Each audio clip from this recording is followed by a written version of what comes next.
Vous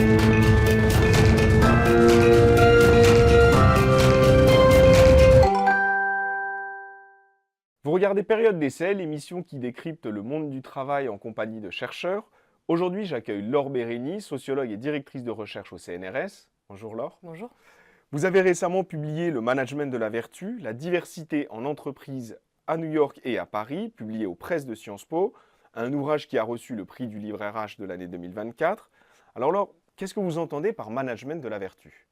Alors, le management de la vertu, c'est l'ensemble des activités qui consistent à animer, gérer les programmes responsables des grandes entreprises, enfin des programmes qui sont, disons, marqués du sceau de la vertu, c'est-à-dire qui ont une dimension sociétale, morale. Donc, ça peut être les programmes de sustainability, donc de développement durable, ça peut être des programmes qui ont un trait aux droits humains, par exemple, ou encore à la philanthropie. Mais dans ce livre, je me suis intéressée plus spécifiquement au programme de diversité et d'inclusion.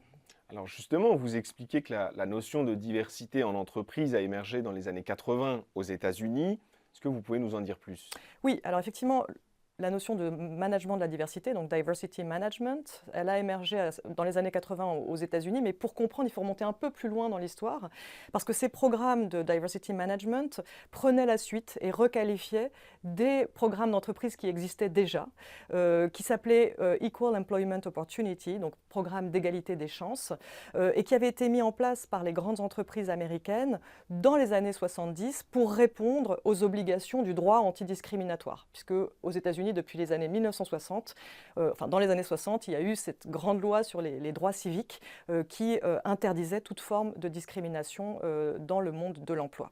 Et donc ces programmes, ils se sont développés dans les années 70 et au moment des années 80, au moment où Ronald Reagan accédait à la présidence des États-Unis, on était dans une période de backlash, une période d'attaque contre ces programmes, contre l'affirmative action, etc. Et bien finalement, une poignée de consultants et de consultantes qui étaient spécialisés sur ces sujets d'égalité hommes-femmes, d'égalité entre groupes ethno-raciaux, ont inventé ce langage du management de la diversité. Alors si je peux en dire deux mots, ce qu'ils ont inventé, c'est un discours qui a deux caractéristiques. La première, c'est que finalement, ces programmes devaient être désormais placés au service de la performance et du profit de l'entreprise. Auparavant, ces programmes, ils étaient justifiés par des arguments moraux, juridiques. Désormais, on invoquait, par exemple, la question de l'attraction des meilleurs talents, de la rétention et de la productivité des salariés, la créativité des équipes, l'accès à de nouveaux marchés. Donc c'est cette nouvelle justification qui est, disons, la première caractéristique du management de la diversité. Et la deuxième, c'est un élargissement de la notion même de différence. Auparavant, quand on parlait de différence, on parlait de différence entre des groupes sociaux majoritaires et minoritaires, les hommes et les femmes, les blancs et les minorités ethno-raciales, les hétérosexuels et les minorités sexuelles. Et désormais, à partir des années 80, dans ce nouveau langage du management de la diversité, on va de plus en plus parler d'une infinité de différences individuelles. Par exemple, des différences de parcours, des différences de savoir-être. Donc on va, d'une certaine manière, diluer les différences de groupe dans des différences qui sont finalement assez abstraites et qui n'ont rien à voir avec la remise en cause des rapports de domination. Vous évoquez l'élection de Ronald Reagan. Est-ce que celle de Donald Trump très récemment, est-ce qu'elle met en péril ces politiques de diversité en entreprise ? Oui, alors délibérément, j'ai parlé de Ronald Reagan, puisque effectivement, l'arrivée au pouvoir de Donald Trump fait revivre cette période de backlash que ces programmes ont donc déjà connue dans les années 80, mais ce backlash est encore plus intense, encore plus brutal et sans doute plus menaçant que dans les années 80, parce que dans les années 80, il y avait dans le Parti républicain, disons, une partie des cadres qui étaient toutefois attachés à certaines politiques antidiscriminatoires, ce qui n'est presque plus le cas aujourd'hui, puisqu'il y a de plus en plus d'attaques depuis 1 ou 2 ans contre ce que les fractions les plus conservatrices du Parti républicain appellent le wokisme, le woke capitalism, donc des attaques contre tous les programmes qui se mêlent du bien commun, qui cherchent à atténuer les externalités négatives directives des activités économiques qui cherchent à atteindre des objectifs de justice, d'équité ou d'équilibre environnemental. Vous dites que le modèle français s'est inspiré de l'exemple américain. Qu'est-ce qui les distingue aujourd'hui? Alors, le management de la diversité a été inventé aux États-Unis. Ensuite, cette pratique, elle a circulé dans le monde entier. Alors d'abord dans des pays comme le Canada, la Grande-Bretagne ou encore l'Australie, qui sont des pays qui voilà, sont assez proches en termes de business avec les États-Unis, et puis aussi des pays où il y avait des législations antidiscriminatoires assez importantes.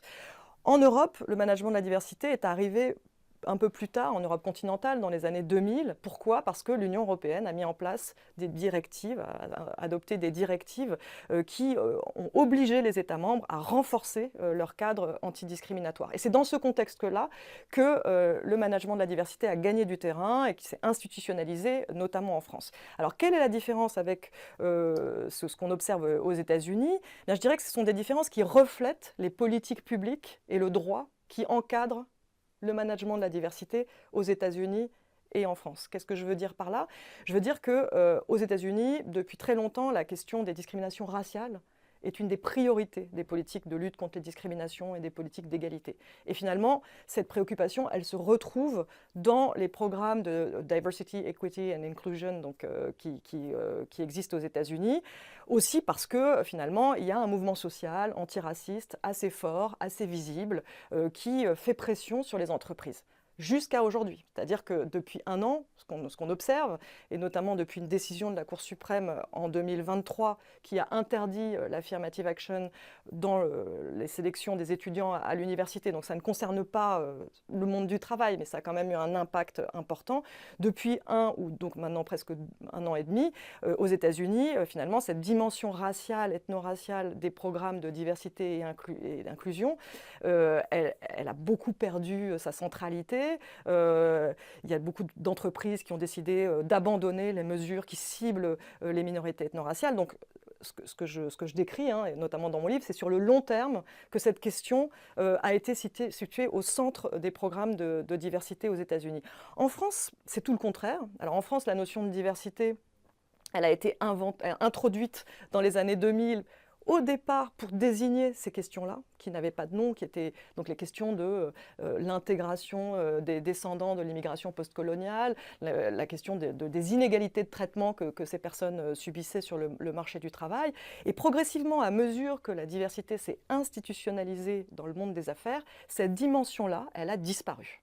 Elle a disparu totalement, pratiquement, des politiques de la diversité et de l'inclusion qui se sont beaucoup plus centrées sur des questions d'égalité femmes-hommes, de handicap ou encore de gestion des âges, par exemple. Et comment ça se fait qu'elle ait disparu? Elle a disparu parce que, c'est un peu la thèse que je défends dans mon livre, parce que les politiques publiques, avant tout françaises, donc au niveau de l'État, ont fait disparaître cette question-là, de la question des discriminations raciales. À partir de la fin des années 2000, on peut dire que cette question, elle a quasiment disparu de l'agenda politique national.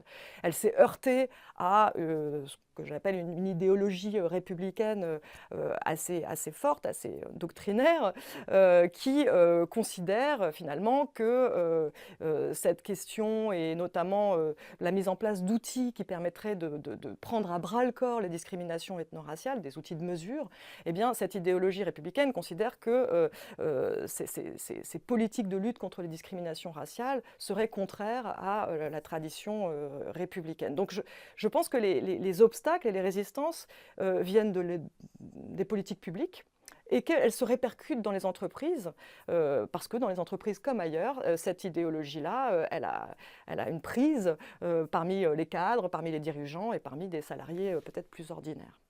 Alors, si on s'intéresse au monde de l'entreprise plus précisément, il y a une tension entre les objectifs économiques des entreprises et les valeurs d'égalité liées à la diversité. Est-ce que dans la pratique, c'est possible de conjuguer les deux? Alors, c'est possible, mais pas systématique, j'ai envie de dire.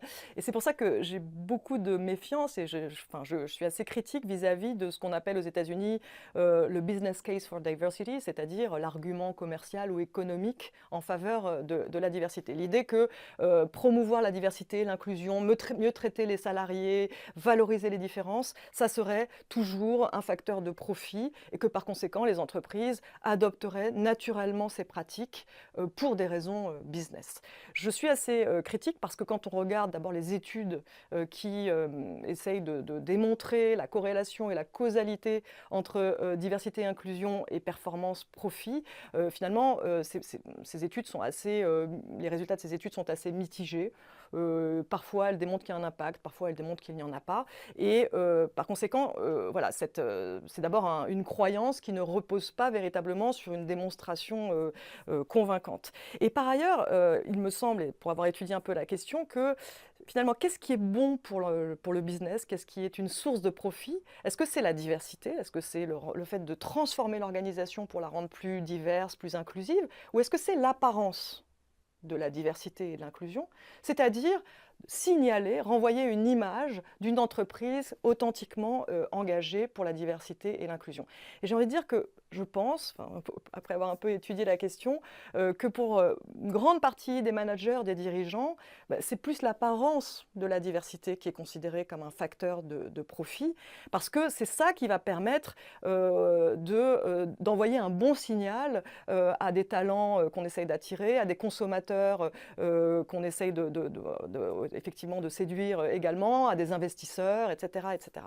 Donc le piège qu'il y a derrière cet argument, c'est que finalement, au fond, dans le système dans lequel on vit, pour une majorité des cadres et des dirigeants, c'est plus l'apparence de la diversité qui est facteur de profit que la transformation durable et authentique de l'organisation.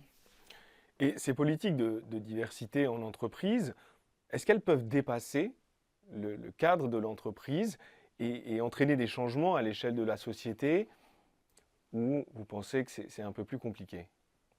Alors, pour moi, ces politiques, elles sont avant tout le résultat de pressions externes. C'est-à-dire, ces politiques, ces programmes d'entreprise, ce management de la diversité. C'est-à-dire que s'il n'y avait pas eu le droit, s'il n'y avait pas eu des politiques antidiscriminatoires, ambitieuses, prescriptrices, par exemple en France, l'obligation de négocier avec les syndicats sur l'égalité femmes-hommes, l'obligation de réduire les inégalités de rémunération entre les femmes et les hommes, le droit de la discrimination, etc. S'il n'y avait pas eu tout ça, il n'y aurait pas, ni aux États-Unis, ni en France, ni ailleurs, de programme d'entreprise pour la diversité. Et par ailleurs, s'il n'y avait pas des mouvements sociaux, mouvement antiraciste aux États-Unis, mouvement féministe en France, mouvement LGBT aussi par exemple, eh bien ces politiques n'existeraient pas. Et en tout cas, mon enquête montre plutôt que, si vous voulez, ces politiques, elles sont le reflet, en partie, le relais de pression externe, plus qu'elles ne sont la source véritablement du changement social. Après, je pense que ce sont des maillons absolument indispensables pour diffuser dans le monde du travail des valeurs d'égalité, d'équité, de traitement juste, et que les personnes qui mettent en œuvre ces programmes font un travail qui est sans doute très important, mais il me semble que les choses sont plutôt dans le sens, disons, de l'externe vers l'entreprise. La causalité, elle vient plutôt de l'extérieur que depuis les entreprises vers la société. Vous parlez des personnes qui mettent en œuvre donc ces politiques de diversité, et vous identifiez 3 profils types de managers de la diversité. Est-ce que vous pouvez vous attarder sur ces 3 profils types? Oui, alors j'ai interviewé de très nombreuses et nombreux managers de la diversité, en les interrogeant sur leur rapport au travail, leur parcours, leur perception de la diversité. Effectivement, j'ai mis au jour 3 profils. Donc le premier, c'est celui de l'expert critique, donc des managers de la diversité qui vont investir leur rôle de manière assez politique, qui vont se considérer un peu comme des militants de l'intérieur et qui vont faire rentrer dans l'entreprise des principes de lutte contre les discriminations, qui sont des principes qui viennent des mouvements sociaux, qui viennent du droit, donc qui vont être d'une certaine manière un cheval de Troie des politiques progressistes à l'intérieur de l'entreprise. Le deuxième profil, c'est celui des experts distanciés. Et donc ça, c'était très intéressant parce que j'en ai rencontré un certain nombre, notamment en France, c'est-à-dire des personnes qui endossent ce rôle, mais qui refusent, me disait-elle, souvent pour les femmes que j'ai interviewées, d'être Madame Diversité, c'est-à-dire d'être associée à cette spécialité, d'être trop perçue comme attachée à des problématiques sociétales. Finalement, ces personnes me disaient souvent, je suis un gestionnaire de projet comme un autre. Et souvent, elles me le disaient parce que pour faire carrière dans l'entreprise, il valait mieux se tenir parfois à distance de ce qui pouvait apparaître un peu comme un stigmate, c'est-à-dire s'occuper des groupes minoritaires, des femmes, des personnes en situation de handicap, etc., etc. Et la troisième catégorie qui est de loin la plus répandue, c'est celle de l'expert investi. Pardon. Donc les experts investis se distinguent des experts critiques parce que prennent leur distance vis-à-vis des visions trop critiques qui viennent des mouvements sociaux et qui viennent du droit. Hein. Donc, ce sont des personnes qui croient beaucoup plus qu'il est possible de conjuguer maximisation du profit et des pratiques vertueuses, par exemple. Mais ce sont des personnes qui, contrairement aux experts distanciés, vont véritablement s'investir dans ces fonctions et vont embrasser toute la dimension sociétale de ces fonctions, hein, un peu comme un engagement personnel. Donc c'est d'une certaine manière une forme d'engagement sociétal relativement dépolitisé qui caractérise ce troisième profil des experts investis. Et alors, cet investissement, dans quel sens il se fait? Est-ce que, voilà, à travers l'enquête, vous avez découvert des profils qui, par la sphère du travail, se retrouvent dans un engagement sociétal, ou alors c'est plutôt un engagement sociétal qu'on essaye de retranscrire dans la sphère du travail? Non, c'est une très bonne question parce qu'en fait, un peu des deux.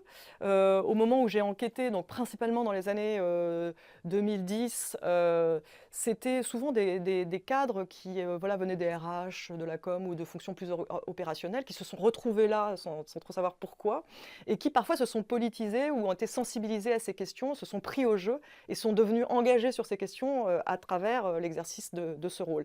Mais j'ai aussi vu d'autres personnes, alors ça concerne peut-être des générations plus jeunes et c'est un phénomène plus récent qui, dans leurs études par exemple, ou dans leurs engagements en tant qu'étudiants, étaient effectivement très sensibilisés à des questions par exemple de féministes ou antiracistes, etc. et cherchaient à prolonger cet engagement dans leur travail. Mais attention, parce que les entreprises n'aiment pas trop recruter des personnes qui sont vues comme militantes. Et donc les entreprises françaises en particulier préféraient et préfèrent d'ailleurs toujours recruter des cadres maison, des gens qui ont fait leur preuve en interne et d'une certaine manière une preuve de loyauté à l'égard de l'entreprise, plutôt que d'aller chercher des experts ou des expertes qui arrivent de l'extérieur et qui pourraient peut-être finalement apporter des conceptions un peu trop politiques dans l'exercice de leur fonction. En France, on constate de plus en plus d'inquiétudes autour de l'inclusion et plus généralement de ce qui est qualifié de wokisme, vous en parliez. Est-ce qu'on doit craindre certaines dérives? Est-ce que ces inquiétudes sont légitimes finalement? Alors d'abord, de mon point de vue, ce qu'on doit craindre avant tout, c'est l'essor et la structuration du mouvement dit anti-woke, qui est un mouvement qui est une émanation en grande partie de l'extrême droite et de la droite conservatrice aux États-Unis, en France et ailleurs. Et donc le wokisme, il ne faut quand même pas oublier que c'est un épouvantail qui a à l'origine été construit par les adversaires de toutes ces politiques et de ces programmes d'égalité, hein, pour le dire vite. Finalement, quand on me parle de wokisme, personnellement, je ne sais pas trop à quoi ça renvoie. En tout cas, ce n'est pas un qualificatif qui est véritablement adopté et approprié par des personnes qui se battent, par exemple, pour qu'il y ait plus d'inclusion, d'égalité entre différents groupes dans les entreprises. Alors, est-ce qu'on doit est-ce qu'il y a certaines dérives, si c'est ça la question, parmi les militants ou les supporters de ces politiques égalitaires? J'en sais rien. Je pense que dans le monde de l'entreprise, on est vraiment encore très très loin des dérives, hein, parce que ça reste quand même assez timide, hein, l'écho de ces revendications.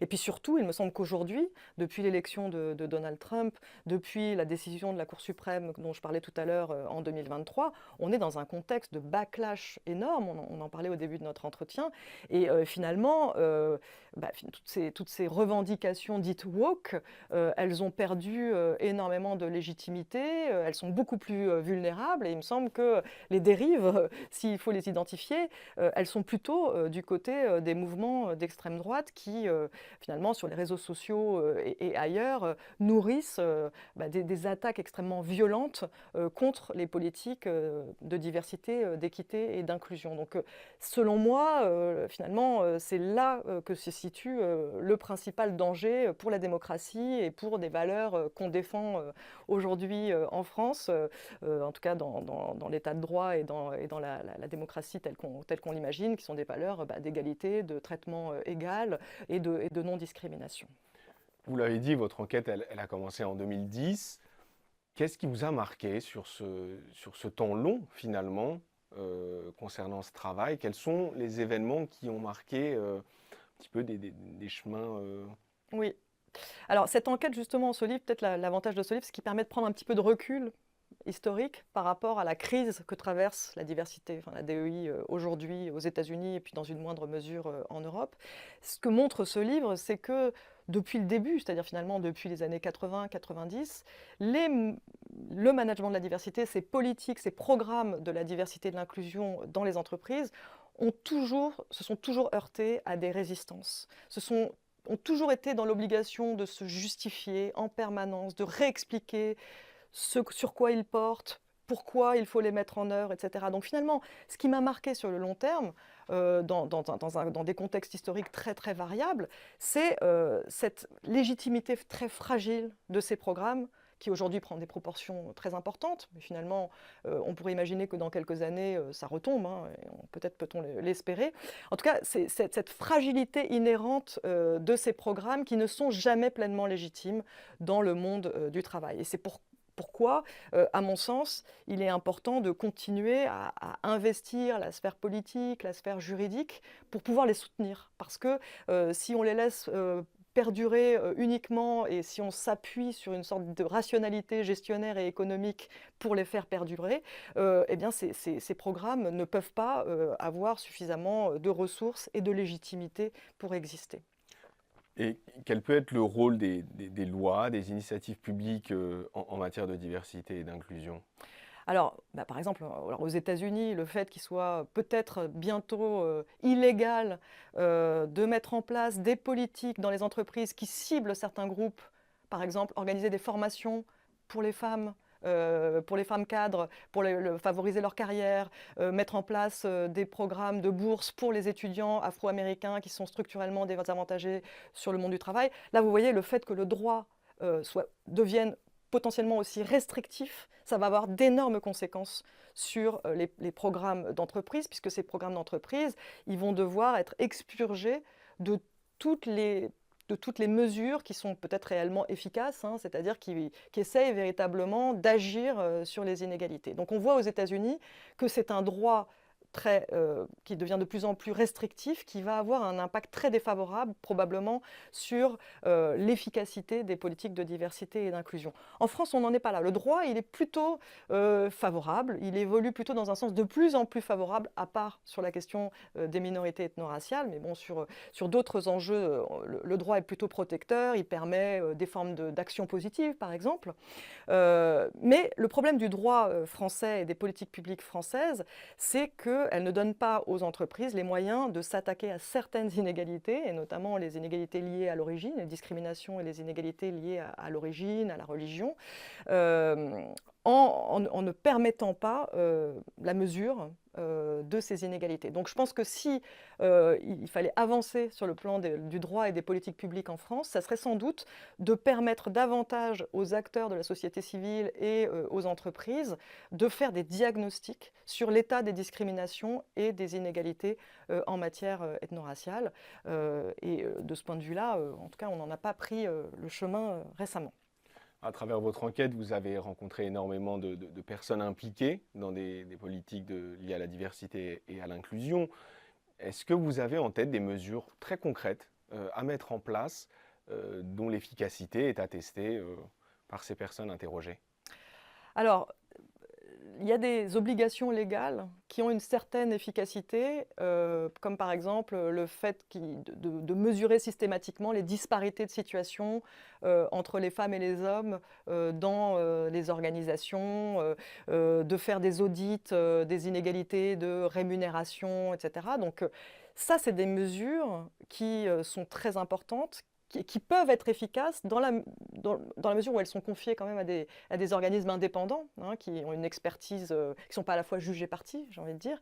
Et ce qu'il faut aussi, c'est une volonté, je dirais, politique au niveau des entreprises, de la part des cadres dirigeants, de tirer les conclusions de ces audits et de ces diagnostics pour mettre en place des mesures courageuses. Et des mesures courageuses, c'est souvent des mesures qui vont chercher à réparer, à atténuer des inégalités, ce qui peut parfois provoquer des mécontentements de la part de ceux qui probablement jusqu'à maintenant étaient peut-être un peu favorisés dans l'accès aux fonctions dirigeantes, par exemple.